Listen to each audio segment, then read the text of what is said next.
जय हिंद दोस्तों, मैं हूं नमन परसाई और आज हम बात करने वाले हैं नीट एग्जाम के बारे में। नीट एग्जाम के बारे में ऐसा कहा जा रहा है कि नीट एग्जाम में स्कैम हुआ है, पेपर लीक हुआ है, इसमें फ्रॉड हुआ है, बहुत सी बातें सामने आ रही हैं, काफ़ी कंफ्यूजन है। तो सभी के बारे में आज हम डिस्कस करने वाले हैं। शुरुआत करते हैं। देखिए, सबसे पहले बात करते हैं कि नीट एग्जाम होता क्या है। भारत में मेडिकल कॉलेज में एडमिशन के लिए नीट एग्जाम होता है। जैसे आपका एम्स है तो एम्स जैसे कॉलेज में एडमिशन के लिए नीट एग्जाम ही होता है। इसी के माध्यम से इन कॉलेज में एडमिशन होता है। ये आपको क्लियर है। अब देखिए, इस समय बहुत से बच्चे सड़कों पर हैं, तो इसके पीछे क्या कारण है। और जो बड़े बड़े फैकल्टी हैं, जैसे आपका एनवी सर है ना, एनवी सर हो गए, इसके बाद में अलग पांडे सर हैं पीडब्ल्यू वाले, तो वो भी इस समय इसका विरोध कर रहे हैं। तो इसके पीछे कारण क्या है। देखिए, हुआ यह है कि बेसिकली सबसे पहले बात करते हैं जो आपका नीट एग्जाम है, इसका फुल फॉर्म क्या है।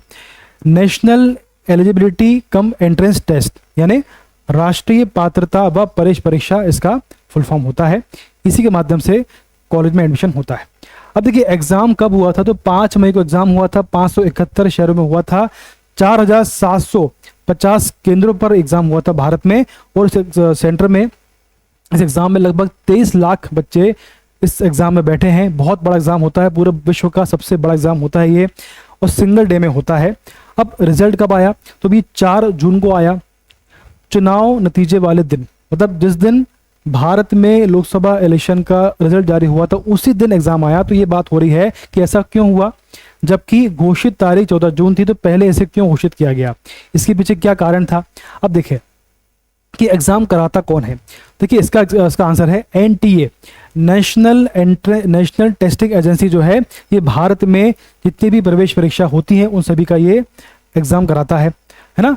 नेशनल टेस्टिंग एजेंसी, जिसका वर्तमान में काफ़ी विरोध हो रहा है, बच्चे सड़कों पर इसी का विरोध कर रहे हैं, एनटीए का, नेशनल टेस्टिंग एजेंसी।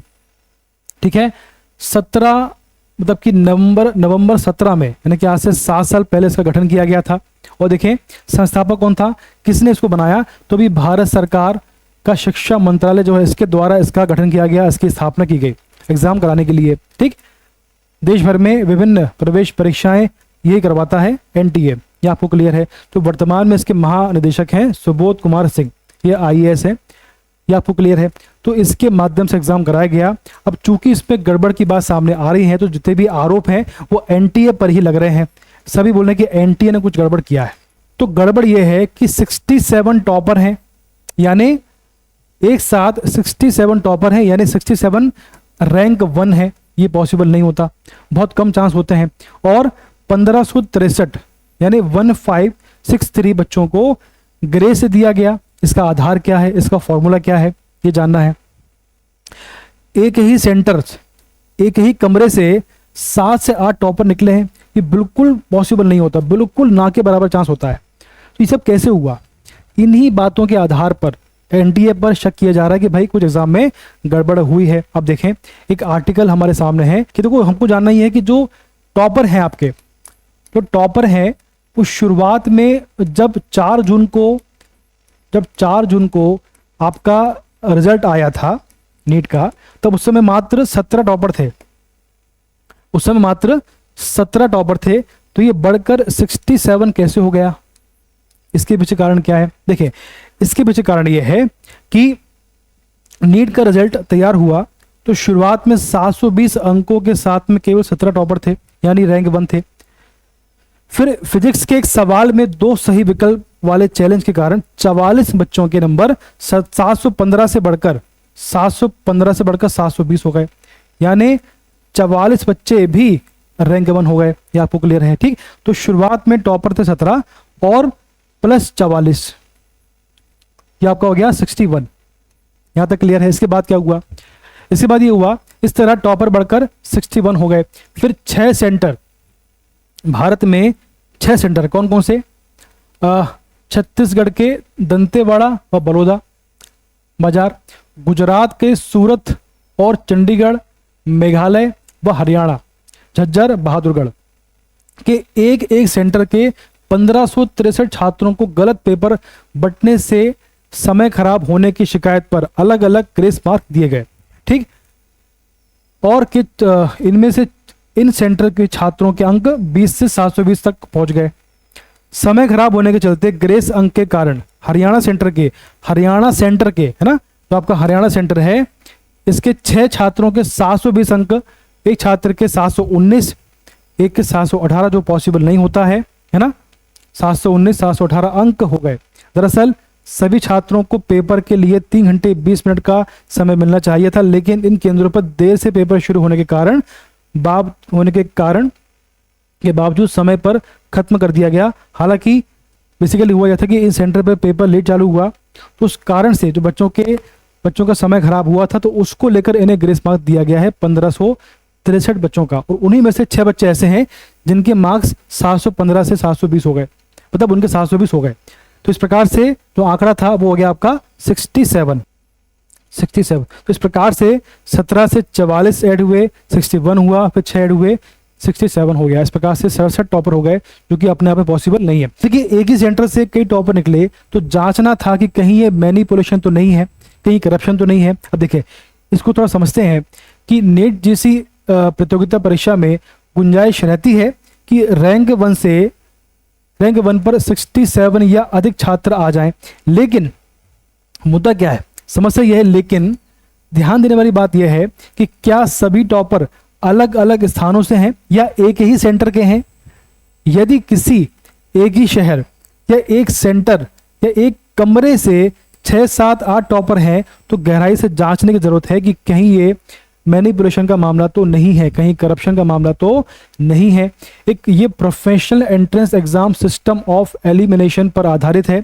ऐसी परीक्षा में ग्रेस अंक की गुंजाइश होनी ही नहीं चाहिए। ग्रेस अंक तभी दिए जा सकते हैं जब सवाल गलत हो, मतलब इन्होंने कहा है कि ग्रेस अंक तभी मिलते हैं जब आपका सवाल गलत हो, तभी इसमें ग्रेस की व्यवस्था की गई है, अन्यथा नहीं। एनटीए से पहले नीट व जेईई सीबीएसई ही कराता था, मतलब जो आपका सीबीएसई है वही पहले नीट व जेईई एग्जाम कराता था। बाद में 17 से जो आपका एनटीए है वो एग्जाम कराने लगा, पहले आपका सीबीएसई का काम था ये। अब देखिए, नीट में विवाद के बाद कमेटी बनाई गई, तो 7 दिन में अपनी रिपोर्ट देगी कि एग्जाम में धांधली हुई है या नहीं हुई है। अब देखिए, इसमें क्या लिखा है कि इन बड़े सवालों के जवाब देने के एनटीए तैयार नहीं है। वो सवाल क्या है, देखें। सबसे पहला सवाल है कि समय खराब होने के चलते दिए ग्रेस मार्क के लिए किस स्केल या फॉर्मूले से किस रेंज में अंक दिए। जो आपको उसमें कहा गया है कि जो ग्रेस मार्क दिए गए हैं उसका आधार क्या है, उसका फॉर्मूला क्या है, और चुनाव नतीजे के दिन रिजल्ट क्या गड़बड़ी छिपाने के लिए जारी किया गया, जबकि घोषित तारीख 14 जून थी, है ना। जब प्रोस्पेक्टस में समय खराब होने पर ग्रेस मार्क देने का प्रावधान ही नहीं था, तो एन रिजल्ट होने के ठीक पहले इसे क्यों जोड़ा गया। मतलब कि ऐसा पहला प्रावधान, आपका ग्रेस मार्क है तो उसका पहले प्रावधान नहीं था, तो बाद में इसे क्यों जोड़ा गया। इसके पीछे आपको सवाल पूछे जाएंगे आपसे। अब देखिए, तो सभी जो सवाल हैं, medical entrance exam NEET UG में रिजल्ट में गड़बड़ी के आरोप के बीच शनिवार को नेशनल टेस्टिंग एजेंसी ने हाई पावर्ड कमेटी की घोषणा कर दी है। एनटीए के महानिदेशक सुबोध कुमार सिंह ने कहा कि 4 सदस्यीय समिति जो है 1563 स्टूडेंट को दिए गए ग्रेस मार्क की समीक्षा करेगी। ये कमेटी 7 दिन में अपनी रिपोर्ट सौंपेगी कि जो एग्जाम हुआ है उसमें ग्रेस मार्क दिए गए हैं वो सही है या नहीं। ठीक, ये हो गया आपका। अब इसका देखो सोल्यूशन क्या है, इसका सोल्यूशन क्या है, इसकी बात करते हैं। अब देखिए, सिंपल सी बात है, चूंकि सरकार ने कमेटी बनाई है, चूंकि एनटीए ने सरकार ने कमेटी बनाई है, और जो कमेटी है वो 7 दिन में अपना जो है रिपोर्ट सौंपेगी, उसके आधार पर इसमें निर्णय किया जाएगा। और इसमें 2 ऑप्शन की बात हो रही है। पहला ऑप्शन तो ये बोला जा रहा है कि जो 1563 बच्चे हैं जिन्हें ग्रेस मार्क दिया गया है उनका दोबारा से एग्जाम हो, या फिर जो आपकी मेरिट लिस्ट है, जो आपका रिजल्ट है, उसको दोबारा से जारी किया जाए, तो शायद उसमें सही नंबर आए। तो उसका ऑप्शन है। अब सरकार के ऊपर है, जो आपका एनटीए उसके ऊपर है, वो किस प्रकार से अपनी इमेज बचाने के लिए काम करता है। देखिए, पूरे देश में, समय पूरे विश्व में एनटीए की इमेज काफ़ी खराब हो चुकी है। अब उसके ऊपर है किस प्रकार से वो निर्णय करता है। 23 लाख बच्चों के जीवन का सवाल है, तो हमारी ऐसी विनती है कि एनटीए बहुत आराम से, ध्यानपूर्वक, अगर इसमें कोई गलती हुई है उसको सामने लेकर आए, उसका सॉल्यूशन निकाले, ताकि बच्चों का जीवन, बच्चों का समय बर्बाद ना हो। धन्यवाद, बेस्ट ऑफ लक।